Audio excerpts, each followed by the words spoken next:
Hey, B, you know that whole Prohibition thing? Yeah, we've only mentioned it like 12 times on this show, and newsflash, we were both history majors in college. Okay. So, B, you don't have to be mean about it. So anyway, Prohibition was not great for alcohol producers. ladies and gentlemen, appearing one night only, Captain Obvious. Tip your waiters. Stick with me, B. I have a point. Are we going to get there tonight, or is this at the very end of the long and winding road? Fine. Today, we're going to talk about a bourbon that succeeded largely because of Prohibition. There, I made my point. Whoa. How do you succeed? I'm intrigued. Well, if you'll be nice, I'll tell you all about it, and I might even let you taste it. Well, I'll believe it after we roll the credits. Fine.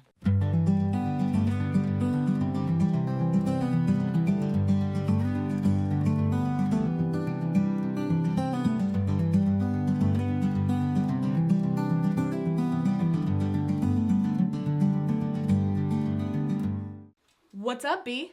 What's up, Heather? So today, we are going to try Early Times Bottled in Bond. It is a bargain for $25 for a whole liter. They only produce it in liters, actually. So it's actually 1/3 more than you typically get. So it really is a bargain. And it is brought to us by the one and only Sazerac Company. It has a long history that began way back in 1860. Before you launch into what I'm sure will be another thrilling installment of History with Heather. B, I told you you had to be nice if you want to taste the bourbon. First, let's welcome Better. all of our viewers to Tortured Bourbon. If this is your first time with us, welcome. If you're a returner, thanks for coming back. If it is your first time, why don't you click the like and subscribe button? We're on kind of this mission to get to 200 subscribers, and we've got more about that right up here. And if you really want to help, share it with your friends. If you don't enjoy us, share it with someone you don't like. Either way, we appreciate it. We really do love to connect with you. So follow us on Instagram, Facebook, and X, and leave us some comments. I really love comments. You do really love comments. I do really love comments. One of us is a millennial. Anyway, back to bourbon and some history with Heather. Buckle up, everyone. We're about to go on an amazing journey. I'm really going to pretend like you meant that in a good way. Yeah. As I was saying, today we're going to talk about Early Times, which originally started back in 1860 by Jack Beam, the son of Jim Beam's brother in Early Times Station, Kentucky. Fun fact, David Beam was probably the only person in the Beam family who wasn't named Jim or James or some derivative of that. Is there some rule to start a distillery your name's got to be Jack, Jim? I think so. Good Lord. Yeah, Jimmy, James, John. Thanks for that little factoid, B. You're welcome. So it was a fairly successful operation, but production totally ceased when Jack passed away in 1915. Did Rose untake his fingers and put him to the bottom of the ocean and say she's never going to let him go? That's exactly so this happened what on the happened. Titanic? That was Jack Beam. You didn't know that? Wow. Yeah, it's crazy. Amazing. Yeah. Things you learn. The distillery and all the barrels just sat there from 1915 all the way until 1923. I know. When Brown-Forman purchased the brand and the barrels, but not the distillery. How can't we just walk into a warehouse abandoned sometime and find An entire rick house of aging bourbon? Look, bourbon. I mean, who owns this? Man, We do that now. would be great. I mean, that's unreal. I mean, that was a crime that they had all this bourbon in a rick houses. Like, I don't know what to do with this. Well, what'd you do with it? I don't know. Maybe bottle it and drink it? Brown-Forman Yeah. did exactly that. And as we know, and we've mentioned on the show before, Brown-Forman was one of the only distilleries allowed to produce liquor during Prohibition. It was for medicinal purposes. So Early Times was actually distilled through the entire Prohibition period. Then in 1945... It solved a lot of medical issues for people. It really did. It really did. And thank God for Early Times, honestly. Yeah. Saved lives. In 1945... It's basically Mother Teresa. In 1945, Brown-Forman launched the Bottled in Bond version, which is what we have here. And the brand flourished. It became the most popular whiskey brand in America by 1953. That's awesome. I know, it's pretty cool. However, during the bourbon bust of the 70s and 80s... Vodka sucks. Yeah, thanks, vodka. The Bottled in Bond label was actually pulled and replaced by something called Old Style Kentucky Whiskey. That sounds awfully familiar to Kentucky Gentleman. I hear it wasn't green, though. At least. It's horrible. But it didn't even meet the requirements to be called a bourbon. Kentucky Gentleman. cheap. Yeah. Oh, it's cheap, all right. Yeah. So the company did get through, and eventually the Bottled and Bond label was reintroduced in 2017. Proving once again that everything that is old is new again. Thank you, Philosopher B. You're welcome. Anyway, we will not be introducing that as a special segment. Eh. So flash forward to 2020, an Early Times brand was bought by the Sazerac Company, which, as we all know, owns all the things. Seriously, is there anything they don't own? If you know, drop it in the comments. We do know Heaven Hill exists. Give us a break. Meanwhile, you can check out even more episodes where we're talking all about Sazerac products in the links above. I especially suggest you look at Bottom Shelf Buffalo Trace. Yeah, it's actually one of our funniest episodes, in my opinion. Yep. Right up there with the Manhattans. Yeah. Thanks for that shameless plug. You're welcome. Back to early times. The mash bill is I'm a giver. Something like that. Back to early times. The mash bill is 79% corn, 11% rye, and 10% malted barley. Since it's bottled in bond, we know that means it's 100 proof and it's aged at least 4 years. That's bourbon math. 4 years, 100 proof, all wrapped up in 1 liter of goodness. I actually couldn't find any tasting notes on the Sazerac website. Do better, Sazerac. But according to Breaking Bourbon, the aroma has subtle hints, not hits, just hints. Just hints? Okay. Of honey and orange peel and has a bit of a caramel backdrop. Then the taste brings us sweet caramel and candy corn, actually, with some citrus and vanilla and a subtle tobacco note. Candy corn? Yeah. Now that's either a selling point or that's a red flag depending on your Halloween preferences. Yeah, I'm not a candy corn fan, so we'll see. The finish is supposed to have a little bit of peppery rye spice and some vanilla and raw sugar. Raw sugar. I like some brown sugar or raw sugar. Raw sugar. Okay. Enough teasing. I'm ready to get my treat. So let's see if this tastes as good as it sounds. All right, let's give it a smell first. I do get the hint of honey. Absolutely. Caramel and honey is there. For sure. And something else.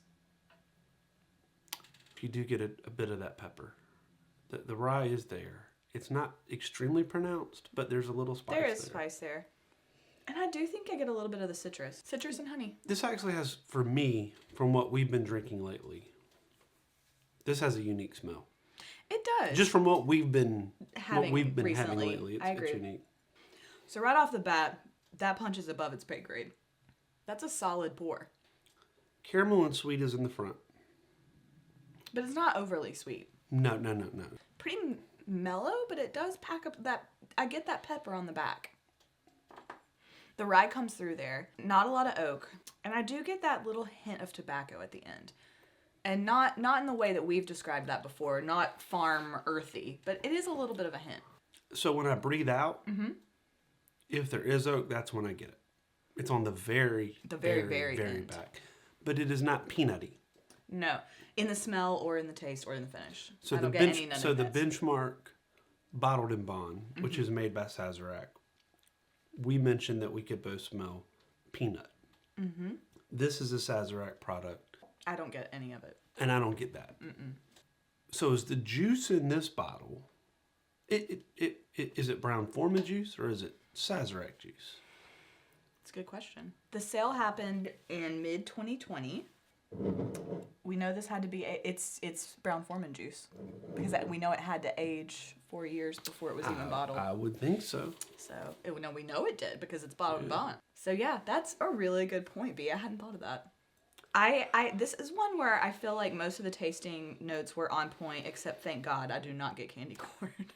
This is where our highly researched rating system, innovative, soon to be world famous, probably will help bring peace to the Middle East. I think it will, honestly, and it's probably going to single-handedly save the bourbon industry. It will, honestly, definitely.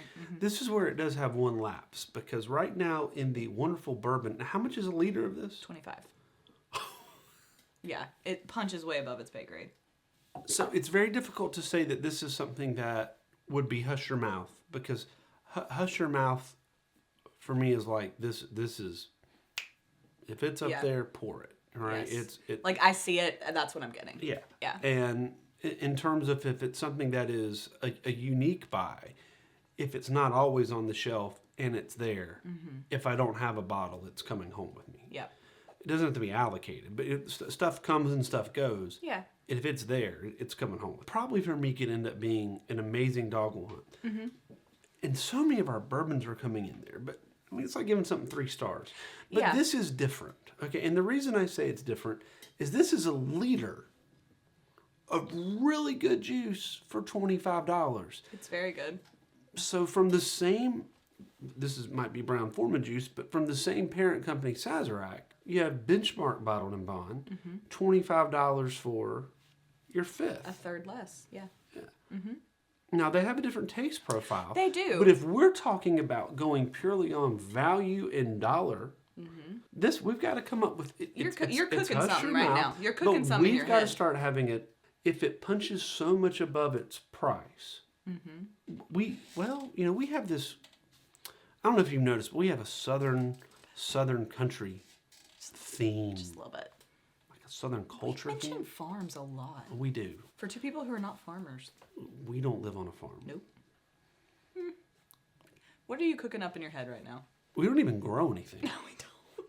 Especially me. I have a black thumb. I used to grow some really good tomatoes, but not when I lived here. I think it's cheaper than chicken feed. That's where you're landed. So we'll call them our chicken feed finds. Ooh. Our recommendation from the good people at Tortured Bourbon, after months and months of research, really diving into this, is if you see this for $25 for a liter, Buy it. You should probably buy 2. Yes. This is the perfect have it every night bourbon. If it's available, it's the perfect go-to. Mm-hmm. It's not going to break the bank. This is quality. If you're an everyday or every other day bourbon drinker, this is the type of bourbon you're looking for. This is a good one. This is a true that dog will hunt in that aspect. Yeah.